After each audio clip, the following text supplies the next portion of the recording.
আইন শৃঙ্খলা পরিস্থিতি স্বাভাবিক রাখার লক্ষ্যে ও সন্ত্রাসীদের আইনের আওতায় আনতে সারা দেশে অপারেশন ডেভিল হান্ট শুরু হচ্ছে। শনিবার ৮ ফেব্রুয়ারি থেকে যৌথ বাহিনীর সমন্বয়ে এই অভিযান চালানো হবে বলে জানিয়েছে স্বরাষ্ট্র মন্ত্রণালয়। স্বরাষ্ট্র মন্ত্রণালয়ের জনসংযোগ বিভাগের পরিচালক ফয়সল হোসেন জানান, শনিবার থেকেই গাজীপুর এলাকাসহ সারা দেশে এই অভিযান শুরু হবে।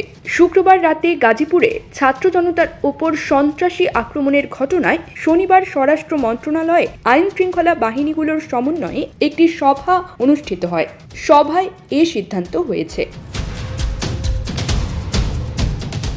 তিনি বলেন, অপারেশন ডেভিল হান্টের ব্যাপারে রোববার ৯ ফেব্রুয়ারি প্রেস ব্রিফিংয়ের মাধ্যমে বিস্তারিত জানানো হবে। এর আগে বৃহস্পতিবার উপদেষ্টা আসিফ মাহমুদ সজীব ভুঁইয়া বলেন, পুলিশের লুট হওয়া অস্ত্র এখনও উদ্ধার হয়নি এবং সেগুলো জনগণের বিরুদ্ধে ব্যবহারের চেষ্টা চলছে, তাই অস্ত্র উদ্ধারে যৌথ বাহিনী অভিযান শুরু করবে। তিনি বলেন, লাইসেন্সধারী বেশিরভাগ অস্ত্র পুলিশের কাছে জমা দেওয়া হলেও লুট হওয়া অস্ত্রের বড় অংশ এখনও উদ্ধার করা সম্ভব হয়নি। গোয়েন্দা তথ্যানুযায়ী পরাজিত ফ্যাসিবাদী শক্তি দেশে অস্ত্র প্রবেশ করানোর মাধ্যমে অস্থিতিশীলতা সৃষ্টির চেষ্টা চালাচ্ছে।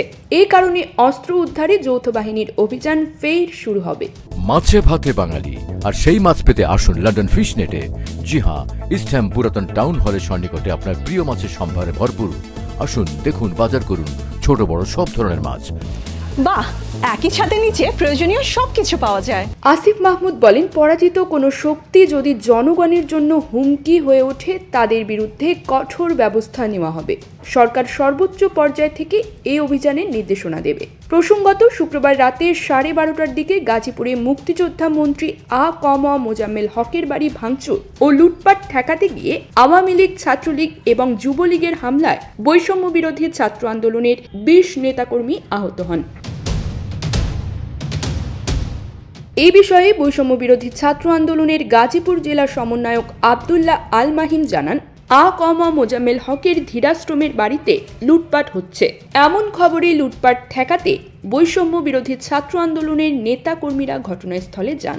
পরে মাইকে ঘোষণা দিয়ে ছাত্রলীগ, যুবলীগ ও এলাকাবাসী তাদের উপর হামলা চালায়। এতে গুরুতর আহত হন কমপক্ষে 20 জন। News desk, UKBD Times.